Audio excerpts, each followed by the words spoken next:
Alors, bon matin tout le monde. En cette journée du mois de mai, on est quelle journée? Le 9 mai 2026 pour une autre rencontre Zoom avec votre hôte Mathieu Martel, une rencontre Zoom de philosophie sur le thème suivant. Cesser de prendre ses problèmes au sérieux. Point d'interrogation. Est-ce que c'est quelque chose de possible? Pour ceux qui ne me connaissent pas, alors je donne des conférences depuis maintenant 21 ans en continu. Le début a été le 18 mars 2025, lors de la sortie de mon premier livre, Présence. Et nous en sommes 21 ans plus tard dans cette aventure. Je suis aussi professeur au collégial et j'aime bien explorer le monde de la conscience et de la créativité. Alors, bienvenue à tous et à toutes à cette énième rencontre Zoom qui porte sur une question philosophique, hein. Je la reformule. Est-il possible de cesser de prendre ses problèmes au sérieux? Mais avant de répondre à cette question, sachez que cette rencontre se fait de manière bien sûr intuitive. Je suis l'inspiration du moment, je suis mes élans, mais je me suis quand même euh, astreint à faire un léger plan parce qu'il y a plusieurs concepts importants dans ce titre de conférence, dans ce sujet philosophique qui est la notion de problème, la notion de sérieux et aussi la notion de moyens. Est-ce que c'est possible? Y a-t-il des moyens de moins prendre ces problèmes au sérieux? Faut-il moins prendre ces problèmes au sérieux? C'est la question qui nous occupe. Merci à tous et à toutes d'être présents en direct. Et pour les gens qui sont en direct, il y aura une période de questions qui arrivera à la fin. Et pour ceux qui sont en différé, vous allez recevoir ou vous êtes en train déjà de nous écouter pour cette belle rencontre Zoom de philosophie. Alors, j'aimerais commencer cette rencontre avec la citation qui m'a amené à faire une petite rencontre sur la notion de problème.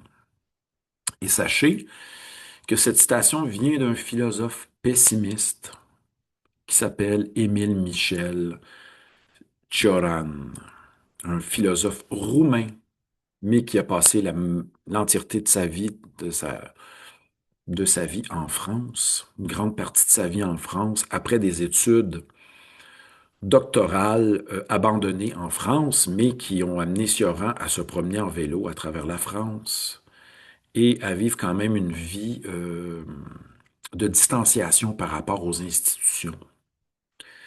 Et cette citation de Sioran, je vous la donne pas tout de suite, mais c'est Sioran qui m'a amené avec cette citation qu'on va découvrir un peu plus tard à traiter de ce sujet qui est faut-il prendre ces problèmes au sérieux?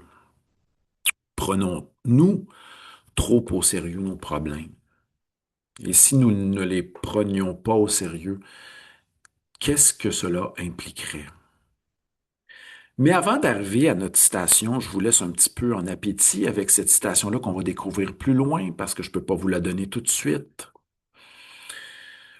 Je vais commencer avec une citation de David Hume, qui a écrit en 1739 son traité de la nature humaine. Est-ce que c'est la bonne date? 1739, 1738. À 26 ans. On va commencer avec une citation qui pourrait nous paraître être égoïste et qui l'est peut-être. Alors, Hume, il va d'une citation qui a fait un peu le tour du monde, hein, qui a peut-être été mal comprise, mais qui révèle l'éthique des sentiments de David Hume. Alors, c'est quoi cette éthique des sentiments de David Hume? C'est que pour lui, pour David Hume, la raison est bien sûr orientée vers la compréhension du savoir, hein? Mais d'autre part, ce qui motive notre vie, c'est l'aspect passion et l'aspect affectif. Voilà. Hume a développé une éthique des sentiments. Et nous sommes menés dans notre agir quotidien, dans notre éthique, nous sommes menés par nos passions et nos sentiments, et la raison, elle est seconde. Elle vient justifier nos passions, nos sentiments et nos désirs profonds. Vous allez comprendre pourquoi je place cette citation de Hume comme point de départ de notre rencontre et j'espère que j'arriverai à bien me relire mes notes pour bien citer David Hume. Alors Hume nous dit qu'il n'est pas contraire à la raison de préférer la destruction du monde entier à une égratignure sur son doigt. Qu'est-ce que cela veut laisser sous-entendre? Cela veut peut-être laisser sous-entendre que tout ce qui nous concerne personnellement passe avant des considérations universelles. Hein, ici, c'est bien dit. C'est pas contraire à la raison que de se soucier d'un problème personnel, c'est-à-dire, dans ce cas-là, une égratignure sur son doigt, que cela passe avant des considérations universelles, c'est-à-dire des problèmes pouvant concerner l'humanité. Donc, l'être humain, pour Hume, ça ne sera pas contraire à la raison parce qu'il sépare justement ce qui est rationnel, la quête du savoir, la quête scientifique, la quête de la connaissance, de ce qui motive l'être humain. Tout d'abord, qui sont finalement, en fin de compte, ses désirs et ses passions. Et ça touche notre problème, notre question d'aujourd'hui. Pour ça que je voulais commencer avec David Hume. Nos problèmes personnels, nos motivations personnelles passent souvent avant des considérations d'intérêt général. Avant, avant de s'intéresser à la politique internationale, avant de s'intéresser à des grandes questions éthiques d'ordre universel, l'être humain est d'abord préoccupé par qui le touche directement. Dès lors, euh, si un humain a un problème de santé, si un être humain a un problème un problème amical, si un être humain a un problème financier de quelconque ordre, ça risque de passer avant bien des choses. Et on le voit aussi dans les échanges que nous avons au quotidien avec nos proches, hein, en prenant un café, en rencontrant un ami, on se rend compte qu'on parle souvent de nous-mêmes et de nos problèmes. Et j'étais justement avec mon ami Martin hier, avec qui je m'entraînais, qui me disait, selon certaines observations, que l'être humain a tendance aussi à se concentrer sur ce qui est négatif. Et même moi, je le fais quelquefois quand je souligne mes problèmes que j'ai en classe avec certains élèves. J'oublie de me rendre compte qu'en général, ça va très bien, puis que j'ai des élèves qui comprennent bien, euh, qui s'améliorent, etc., et que ce qui vient mettre du sable dans l'engrenage, quelques cas singuliers, ça prend beaucoup de place. Et c'est peut-être notre cas aussi, à nous.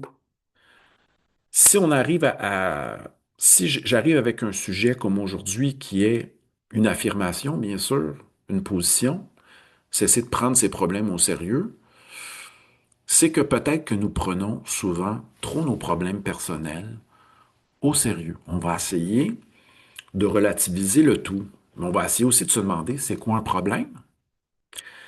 C'est quoi aussi que de prendre quelque chose au sérieux? C'est quoi l'esprit de sérieux? Et est-ce qu'il y a quelque chose qui s'oppose à l'esprit de sérieux qui pourrait nous aider à alléger notre vie? Ce sera cette quête de moyens. Est-ce qu'il y a des moyens? Gardez vos questions, vos commentaires pour la fin de notre rencontre. On y va pour cette aventure-là. Merci à tous et à toutes d'être présents et présentes. On commence avec cette notion de problème. Demandons-nous philosophiquement, Qu'est-ce qui se cache derrière ce terme-là, qui est un terme grec, probléma? Fait que je vais commencer avec une base étymologique et je vais tenter de définir qu'est-ce qu'un problème d'une manière avec quelques caractéristiques générales. Alors, le mot probléma vient du grec, hein? Donc, c'est un terme grec, probléma, qui veut dire ce qui est jeté en avant, écoutez, j'ai de la misère à relire mes notes ici. Ce qui est lancé en avant, c'est une forme d'obstacle. Ça vient du verbe probalein en grec, qui veut dire jeter devant soi. OK? Donc, ça peut être un promontoire au sens concret d'une chose, ça peut être un obstacle. Donc, c'est ce qui se jette devant nous, ce qui nous arrive, ce qui est devant nos yeux, mais qui est une forme d'obstacle. Ça, c'est l'étymologie du grec. Et bon, j'ai pas poussé dans, comment dire, dans les sources des textes anciens à ce sujet, mais on continue. Alors, un problème au sens général, c'est quoi pour un être humain? Alors, on a des problèmes de tous les ordres. Commençons par des exemples. Et ensuite, j'arriverai aux caractéristiques générales de la notion de problème. Qu'est-ce qu'un problème en général? Alors, on y va comme ça. Il y a les problèmes de santé, il y a des problèmes financiers, il y a des problèmes amoureux, il y a des problèmes aussi qui concernent le sens de la vie, il y a des problèmes familiaux, il y a même des problèmes qui concernent aussi la guerre, des problèmes entre pays, les pays qui se battent pour différentes valeurs, pour différents intérêts économiques, etc. Mais nous vivons des problèmes, hein, des problèmes d'ordre relationnel, financier, des problèmes amoureux, amicaux, etc. Alors, un problème, c'est quoi? Et nous avons aussi un état d'esprit face aux problèmes que je vais présenter dans quelques instants. Donc, c'est une situation difficile. Alors, vous êtes capable, dès maintenant, peut-être, de façon imaginative, vous êtes capable de pointer dans votre propre vie quels sont les problèmes que vous vivez et de quel ordre sont-ils, s'il y en a. Ça peut être un problème de jeu, un problème de consommation, un problème de sommeil. Qui dit problème dit situation difficile à gérer, à éprouver. Alors, et souvent, on se dit, bon, on cherche une solution à notre problème. On réfléchit à notre problème et on tente de résoudre notre problème parce que le problème, c'est en fin de compte une difficulté que nous vivons. Et ça peut être dans différentes sphères de notre vie. Alors, c'est une difficulté qui nécessite, qui pousse l'être humain à réfléchir et à chercher à résoudre. Ça peut être aussi une question complexe. Hein, certains se demandent, mais quel est le sens de ma vie? Que suis-je venu faire ici sur Terre? Suis-je dans le bon domaine? Hein? Et d'autres aussi sont en prise avec des problèmes de jeu, d'addiction, de dépendance, des problèmes de sommeil, de comportement. Et certains vivent des difficultés souvent d'ordre relationnel varié. Ça peut être amical, amoureux, etc. On continue avec nos caractéristiques. Alors, un problème, c'est une situation difficile, complexe, un obstacle qui nécessite réflexion pour qu'on puisse, bien sûr, passer à travers, la résoudre et surtout qu'un problème, ça vient limiter notre champ d'action. Ça vient limiter nos désirs, limiter notre liberté et ça nous amène certaines difficultés dans notre vie au quotidien. Un problème, c'est aussi un écart. Et c'est là qu'on touche à l'éthique, hein, entre ce que je désire et ce qui arrive, hein. Le monde tel que je le vois, le monde tel qu'il devrait être à mes yeux, et le monde tel qu'il est. Tel qu'il est. Et tout ce qui ne correspond pas à nos désirs profonds, à notre vision du monde, vient quelquefois s'ériger en problème. Le monde n'est pas tel que je le désire. Le monde n'est pas en accord avec mes attentes. Et c'est peut-être à ce moment-là qu'on commence à souffrir, hein? Alors, voilà notre base. J'ai défini en quelque sorte qu'est-ce qu'un problème en général et on pourrait y aller terminer avec dans la partie définition, un écart entre la situation perçue et désirée et ce qui est. Et un problème, à la base, on cherche une solution, on veut le résoudre, hein? On veut le résoudre. On peut se demander, est-ce que c'est possible une vie sans obstacle? Hein, c'est Platon dans l'Apologie qui dit, une vie sans examen ne mérite pas la peine d'être vécue. Mais qu'est-ce qu'un examen au sens profond? C'est une épreuve. C'est aussi s'observer soi-même, être attentif à notre comportement, à notre agir. Donc, les amis, si vous voulez éliminer les problèmes de la vie, vous allez à la fois éliminer les épreuves de la vie. Mais qu'est-ce qui est en notre contrôle dans cette situation-là? On va y revenir un peu plus tard, peut-être avec une approche stoïcienne face aux problèmes. Vous savez que les stoïciens, ils vont d'un principe très important, d'identifier avec le grand discernement des choses qui dépendent de nous et des choses qui ne dépendent pas de nous. On va y revenir un peu plus tard.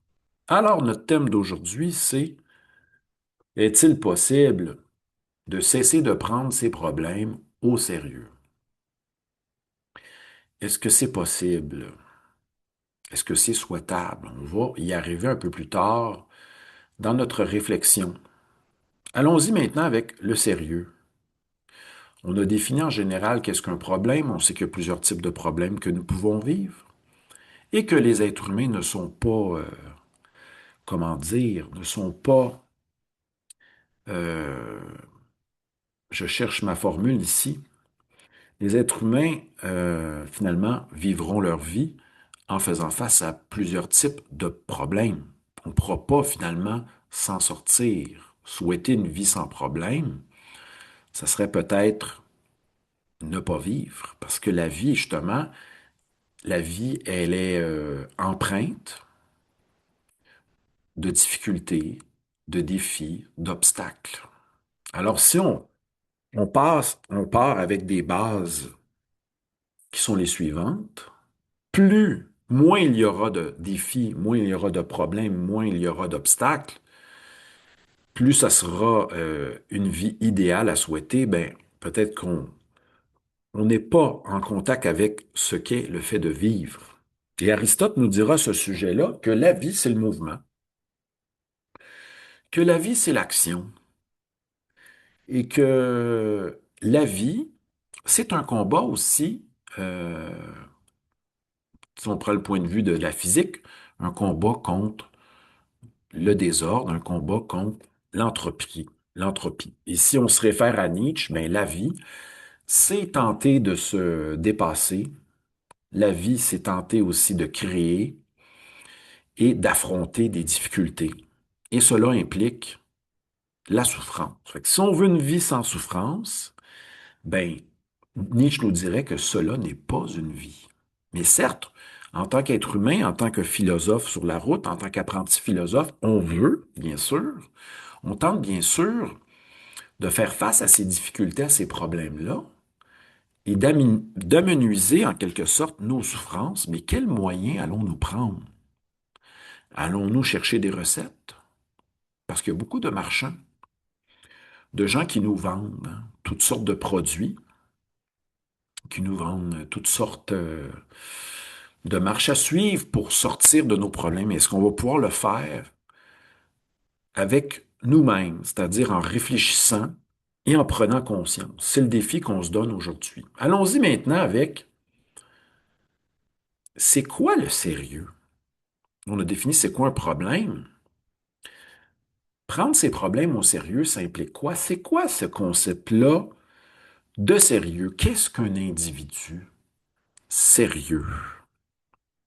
Alors, si on fait quelques recherches, quelqu'un de sérieux, c'est quelqu'un qui est appliqué, quelqu'un qui est réfléchi, quelqu'un sur lequel on peut bien sûr s'appuyer. Il est digne de confiance, cet individu-là. Je lui donne un rendez-vous et il est là. Il dit quelque chose, il le fait. On peut se fier sur cette personne. C'est quelqu'un qui est rigoureux, qui fait bien les choses de manière structurée, mais cependant, le sérieux, ça peut être quelquefois un peu lourd, hein? Une vie strictement orientée vers la cohérence, la rigueur, la réflexion, l'application, ça peut devenir un petit peu lourd et certains diront même que ça pourrait même nous amener vers une lourdeur dogmatique, hein? Et je vais y arriver de quelques citations, vous allez voir ici, de gens qui décrient ou critiquent l'esprit de sérieux, hein? Et on oppose au sérieux un type d'individu qui est autre, hein? L'esprit léger, hein? La personnalité qui est un petit peu insaisissable, qui va au gré du vent, qui prend ses décisions au gré du vent, qui rit un peu de tout, qui est drôle, qui joue, qui est un petit peu insaisissable, qui fait des plaisanteries avec tout, hein? Et quelquefois, derrière l'humoriste, on a quelqu'un qui est un petit peu mélancolique, qui est un peu triste. Et ça, on a eu des témoignages chez nos humoristes québécois qui se disaient, ben, je fais des blagues. Je suis humoriste parce qu'au fond, je suis un être quelque peu triste et mélancolique. Ça m'aide. C'est comme une forme de catharsis, de thérapie. Alors, face à l'esprit de sérieux, on a l'individu, et on se rappellera Nietzsche, hein, celui qui a trouvé le sens de son être ne marche plus, il danse. Et Nietzsche d'évoquer, contrairement à l'esprit de sérieux, l'individu qui est léger, qui joue, l'importance du jeu, de la danse, de la plaisanterie et de ne pas prendre tout ce qui nous arrive comme étant quelque chose de sérieux, de tragique. Et on a beaucoup ça dans l'air ambiant, hein, parce on est pris dans, comment dire, on est pris dans un début de siècle où on utilise la technique pour régler des problèmes, on utilise la raison, on réfléchit beaucoup, mais on a peut-être délaissé la légèreté. Et je vais y aller de quelques exemples tantôt. Je vais vous expliquer comment Henry Miller, notamment, a réussi à se débarrasser de quelques problèmes de santé en appliquant un esprit de légèreté. Il y a peut-être un paradoxe comme à travers cela. Si on est trop léger, puis on ne prend pas les choses au sérieux, ben on risque peut-être, comment dire, de ne pas prendre soin de soi, de s'oublier soi-même et de mettre de côté nos problèmes. Donc ici, il y a comme une nuance à appliquer. Si on ne prend rien au sérieux, ben on va peut-être manquer de souci de soi au niveau de sa santé, au niveau de ses engagements, etc., hein? Le manque de sérieux peut mener à autre chose, hein, peut mener une forme de désorganisation, de je m'en foutisse, de on remet cela plus tard, on repousse, on fuit. Ça peut être ça aussi. Donc, si aujourd'hui, le but de notre rencontre, c'est de réfléchir. Si vous vous posez quelques questions, si, comment dire, vous sentez que vous faites des liens, vous prenez conscience de quelque chose, ma mission sera faite. Et ça l'a été pour moi dans cette préparation de cette rencontre. Alors, allons à quelques citations des gens qui nous mettent en garde contre l'esprit de sérieux. Hein. Et ça va nous amener jusqu'à Héraclite, à Platon, qui nous ont amenés vers une perspective qui implique le jeu. On a peut-être oublié l'importance du jeu. Alors, on y va avec une citation de Fontenelle qui nous dit: Ne prenez pas la vie au sérieux. Et c'est pour se rappeler de cela, les amis, hein, qu'on est ici. Hein. De toute façon, vous n'en sortirez pas vivant. Alors, quelquefois, on vit comme des immortels. On vit comme si on était éternel. C'est ce que disait Dalai Lama. Il y a des gens qui vivent comme s'ils pensaient ne jamais mourir, ne jamais disparaître, et qui mènent une vie peut-être uniquement basée sur les plaisirs, justement, euh, et attribuent, ces gens-là pensent que ce qu'ils font, c'est sérieux, comme par exemple, ils sont concentrés ardemment, mettons, à faire des affaires, à augmenter leur fortune, passent 18 heures à travailler, etc. La vie, c'est sérieux, c'est un état d'esprit, hein. Donc, on n'a pas une seconde à perdre. Le temps, c'est de l'argent. Pas le temps de niaiser à nourrir des relations. Je me concentre sur mon seul objectif et j'ai déjà entendu ça dans ma vie, des gens qui ont... On a ça dans le film Whiplash, le jeune homme qui veut devenir le batteur jazz de sa génération, qui tasse les relations, sa copine, qui ne fait que pratiquer jusqu'à même saigner des mains, hein. Tout donner pour la réussite et le succès, ça fait partie aussi d'un esprit de sérieux. De se dire que tout ce que je fais est réfléchi et j'ai un seul objectif, et mon seul objectif, c'est le succès, devenir quelqu'un. C'est aussi être dans l'esprit de sérieux. Alors, Fontaine nous rappelle que, avec un principe, Fontenelle qui fait partie des fameux moralistes français, qui sont des gens de nuance, de subtilité, qui sont très intéressants, que l'on pense à de la Bruyère, que l'on pense à Joubert, à Fontenelle et à d'autres, eh bien ici dit, écoutez, là, wow, arrêtons-nous, là. Ne prenez pas la vie trop au sérieux. De toute façon, vous en sortirez pas vivant.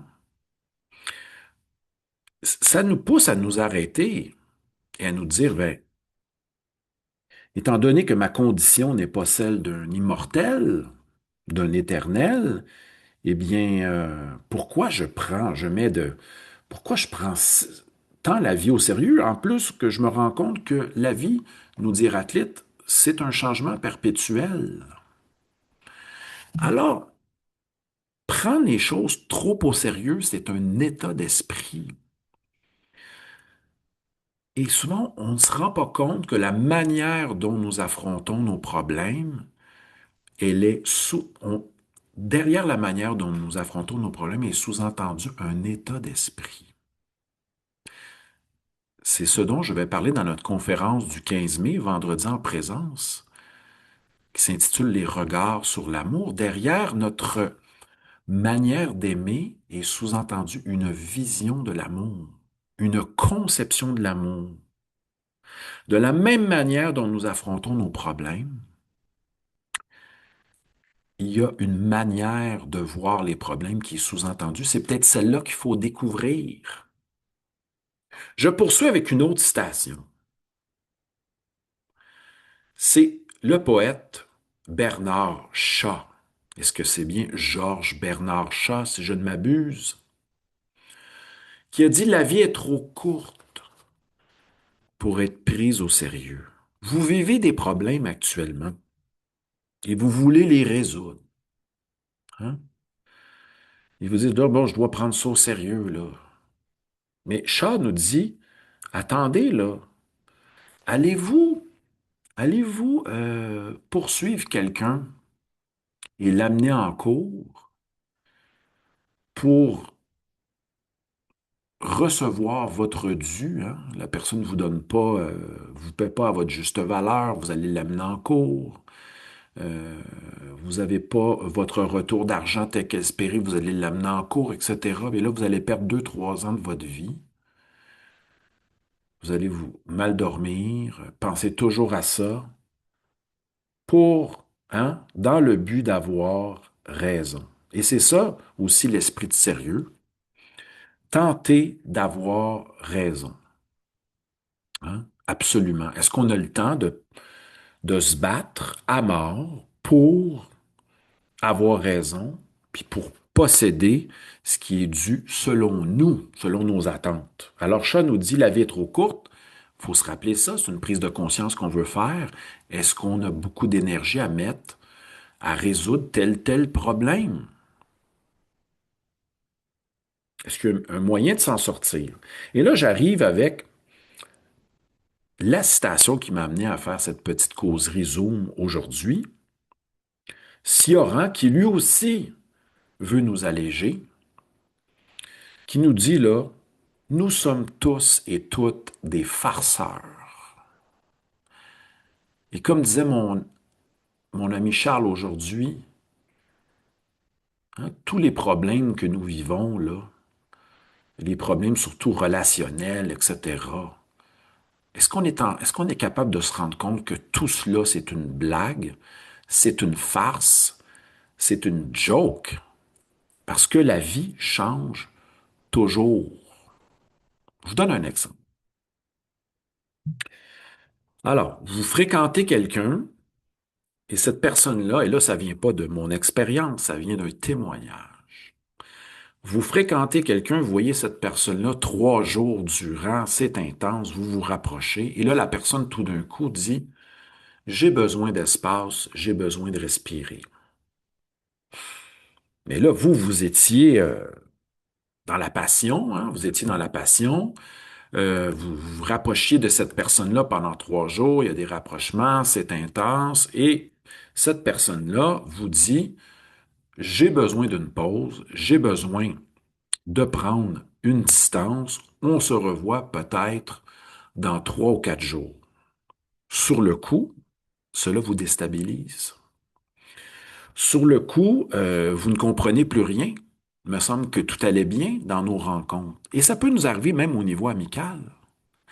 Ça peut nous arriver même au niveau des relations d'affaires. Parce que la vie, c'est le changement et c'est le mouvement. Alors là, je vais vous donner un petit moyen, une petite prise de conscience stoïcienne qui va nous ramener à l'essentiel, qui est la chose suivante. Pour pas prendre toutes ces déclarations-là au sérieux, je vais vous donner deux éléments. Premièrement, pour ne pas perdre d'énergie avec tout cela, dans les discussions, tenter de résoudre le problème, d'être dans le dialogue, puis se demander, mais qu'est-ce qui se passe? Comment ça que tu veux plus me voir? Qu'est-ce que j'ai fait? Que s'est-il passé? Vous allez appuyer l'autre. L'autre vous dit, j'ai besoin d'une pause de 3 jours. Il va dire, parfait, je t'appuie. En appuyant autrui dans son besoin, dans son désir, on ne perd pas d'énergie. On appuie l'autre et on l'appuie dans son désir, dans son besoin de liberté. On appuie l'autre. Et là, on va rajouter un deuxième élément. Ce sont des légers moyens, là. Donc, oui, la volonté de l'autre ne dépend pas de nous. Premier principe stoïcien. L'autre vous écrit pour vous dire, j'ai besoin d'une pause, je n'ai plus le goût de te voir pour un 3, 4 jours. On appuie autrui et on va se concentrer sur sa propre vie. On avait oublié qu'on avait une vie. On s'oublie soi-même, nous dit Nietzsche, hein, dans la passion amoureuse. On s'oublie soi-même en amitié, puis en pratiquant aussi tous les devoirs que l'on a hérités de la tradition, que ce soit des devoirs liés à la morale dominante, à la morale enseigner, on s'oublie soi-même. Alors, on va revenir à soi et se dire, bon, je vais, je suis maître de ma propre vie, en quelque sorte, là, bien sûr, on va nuancer.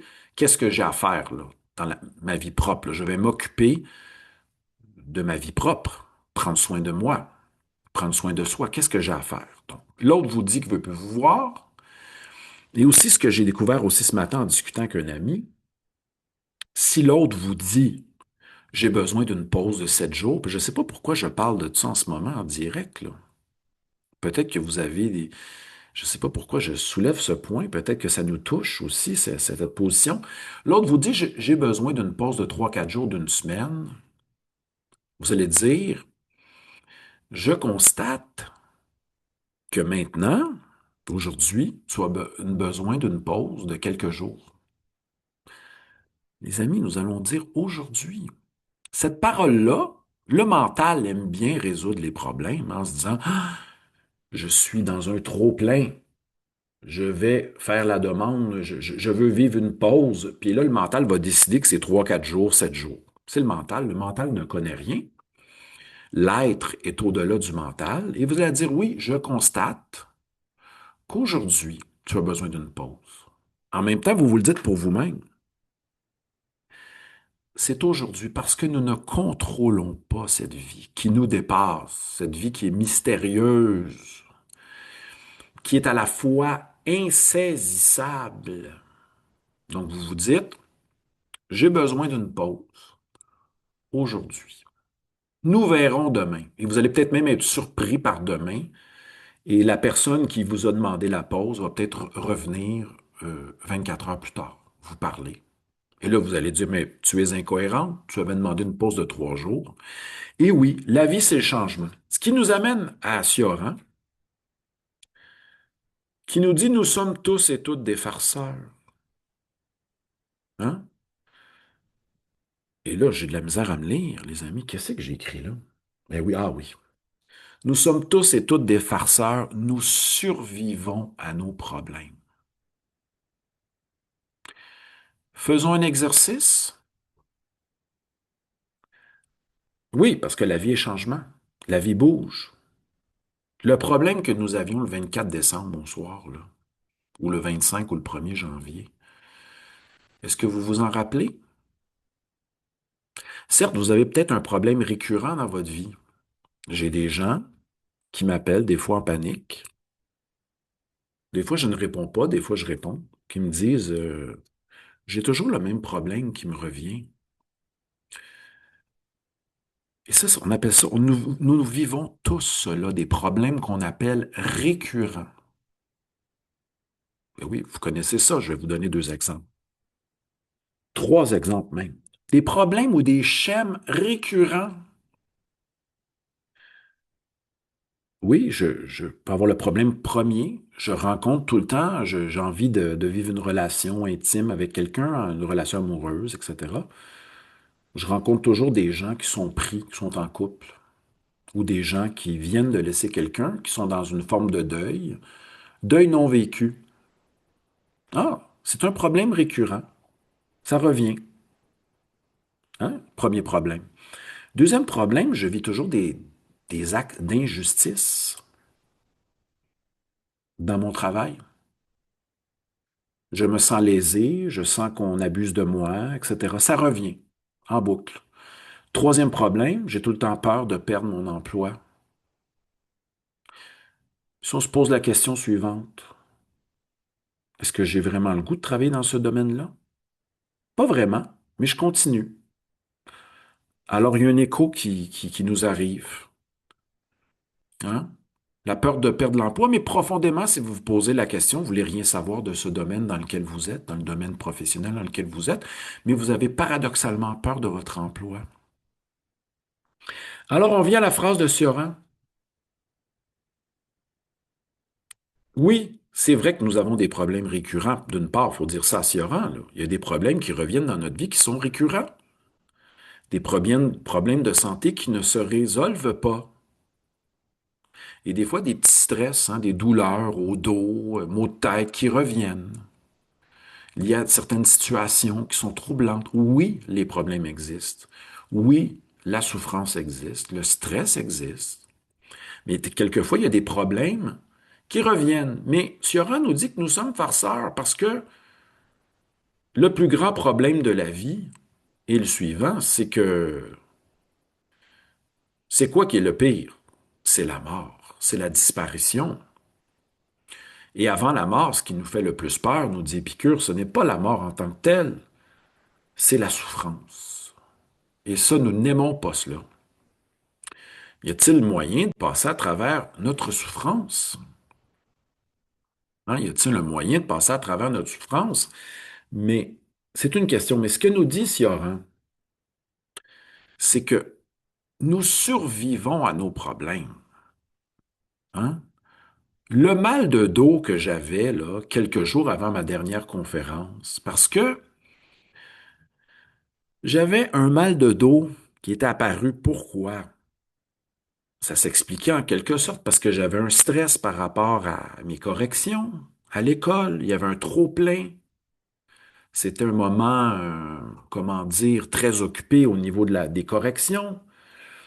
Et là, j'ai des gens que comment dire, je me demandais si certaines personnes allaient débarquer dans ma conférence pour foutre le trouble la dernière fois. Hein? Des gens qui s'étaient annoncés qu'ils allaient venir faire un tour, puis qui sont pas venus faire un tour, puis je me suis dit, ce sont des éléments que je ne contrôle pas, et ça me stressait. Oui, le stress existe. Mais aujourd'hui, le stress que j'avais quelques jours avant la conférence du 17 avril, où sont rendus, Marguerite, faut fermer le petit, son, Marguerite vient d'apparaître, là, un petit peu en retard. On la salue. On salue aussi Lydia qui vient d'arriver. Les problèmes de dos que j'avais avant le 17, où sont-ils aujourd'hui? Fiorin dit, ils disparaissent, nos problèmes. Parce que peut-être que notre attention face à ces problèmes aussi, elle est différente. On se concentre sur d'autres problèmes, mais aussi parce que nos problèmes, comme la vie, vont et viennent. Certains vont s'objecter et me dire, oui, mais monsieur, il y a des problèmes chroniques qui sont toujours là. Et oui, mais nous pouvons peut-être apprendre quelque chose. Et là, on salue un de nos auditeurs. Ben oui, on salue, mais est-ce que je vais le nommer? Bon, je ne veux pas le nommer, parce que peut-être qu'il ne veut pas que je parle de ces trucs, mais je vais parler de la fois où j'ai eu une entorse lombaire. Et je vivais ça quand je faisais de l'haltérophilie olympique, etc., avec des athlètes olympiques et tout, là, qui étaient d'un niveau incroyable. J'ai vécu quelques entorses lombaires et je me suis rendu compte que les entorses lombaires étaient liées à des émotions, puis il y a aussi un manque d'écoute lors de l'entraînement et que ça se logeait au niveau de faiblesse corporelle et quelquefois que ça revenait. Et le corps nous parle, le corps parle. Et là, prendre une pause suite à une entorse lombaire, on a peut-être besoin de se calmer les nerfs, d'arrêter. Et donc, la souffrance, la maladie, les douleurs, les problèmes, nous ramènent à quoi? Nous ramènent à l'instant présent. Nous amènent à un état d'observation, d'écoute, de respiration.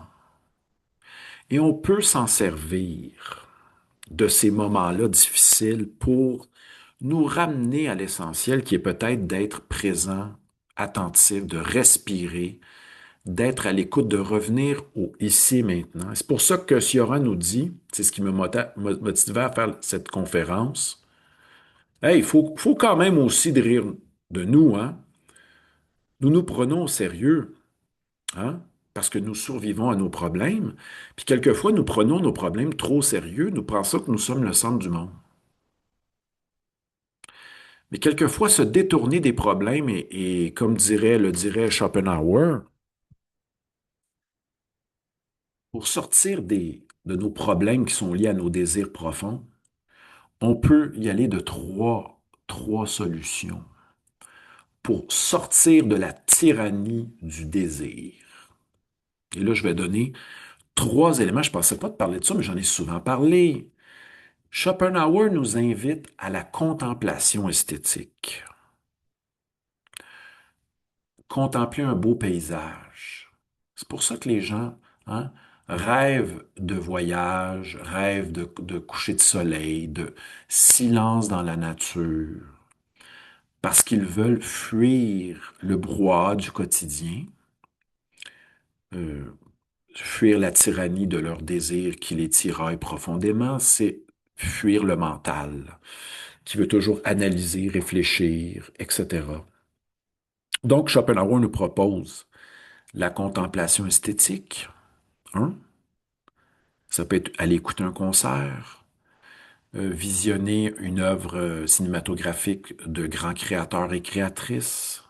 La contemplation esthétique, c'est celle qui est liée à la nature, à l'art et à toute forme d'art, hein. Aller à un vernissage, contempler une belle peinture, ça nous sort de nous-mêmes. J'ai commencé ma conférence en parlant de David Hume, hein, pour ceux qui viennent d'arriver en retard, là, les petits retardataires, on les salue. Il n'est pas contraire à la raison de préférer la destruction du monde entier à une égratignure sur mon doigt. Pour sortir de nos problèmes personnels, passons par la contemplation esthétique, d'une part. Deuxième élément auquel nous convie Schopenhauer, pour sortir du moi, de nos problèmes personnels, occupons-nous d'un chien, d'un chat, occupons-nous d'autrui, hein? Faisons un acte de bénévolat. Pensons à quelqu'un d'autre que de nous-mêmes. Pratiquons l'empathie, la compassion. Dans le texte de Schopenhauer, la traduction, c'est un vieux terme, c'est la pitié, mais on ne va pas ça, il va pour la contemplation, l'empathie. Occupons-nous donc d'un autre que de nous-mêmes. Et pendant ce temps, nos petits problèmes personnels vont peut-être, oups, s'évanouir pour un instant. Deuxième élément. Et le troisième élément, bon, Schopenhauer parle de maîtrise de soi, etc. Je vais y aller avec la notion, au lieu de passer par la maîtrise de soi, je vais y aller avec la notion de jeûne. Et ça va être très pratique pour vous. Prendre une pause de manger, une petite pause, là, un petit 12 heures, là, juste on va boire de l'eau, boire un thé, boire un thé, une tisane, une petite pause de consommation. Une petite pause à travers le silence, hein. C'est pour ça que les gens vont aller dans un spa, faire se faire masser et respirer sous le massage, sous la pratique du massage, aller dans un spa ou prendre un bain dans le silence, être chez soi en silence, ou faire un exercice corporel où on se concentre simplement sur l'exercice corporel lui-même. Ça va peut-être nous détourner de nos fameux problèmes que nous aimons bien sûr entretenir car nous allons raconter nos problèmes à autrui. Alors on va y arriver, on va peut-être pour un instant, mettre nos problèmes d'un côté. On pense toujours que nos problèmes sont importants. Ils ne sont peut-être pas. Parce que face à la mort et face à la souffrance extrême, qu'est-ce, qu'est-ce que nos problèmes? Mais là, quelqu'un va me dire, oui, mais monsieur, moi, je souffre énormément. Que puis-je faire? Ben, peut-être en bon stoïcien que de saisir ce moment-là de souffrance, de difficulté pour nous ramener à l'essentiel qui est de respirer ici et maintenant, d'être à l'écoute ici et maintenant, dans la non-pensée. On va y aller bientôt avec la période de questions, mais avant de tout cela, hein, je poursuis notre réflexion je vais terminer ici avec l'importance du jeu pour s'opposer à l'esprit de sérieux. Allégeons-nous. Est-ce qu'il y a des moyens de nous alléger? Est-ce qu'il y a des moyens? Aristote aimait bien à dire, jouez, faites quelque chose, hein, en vous concentrant sur le fait de jouer, et paradoxalement, tout deviendra sérieux pour vous. C'est très intéressant parce que nous, on veut quitter l'esprit de sérieux, la lourdeur, le sérieux de nos problèmes, Mais Aristote nous dit qu'en passant par le jeu, peut-être qu'une passion pourrait devenir sérieuse. Ici, un paradoxe. Mais oui, on peut peindre par plaisir, jouer de la musique par plaisir. Est-ce qu'on est capable de faire les choses sans toujours attendre un objectif, un profit, que ça soit rentable? Hein? Revenir à l'esprit du jeu, c'est présent aussi chez Nietzsche, je vais vous le dire dans quelques instants. Donc, pour quitter l'esprit de sérieux, on va revenir au jeu. L'importance du jeu. Cuisiner parce qu'on a le goût. Jouer d'un instrument parce qu'on a le goût. On se fout des résultats. On se fout de la performance.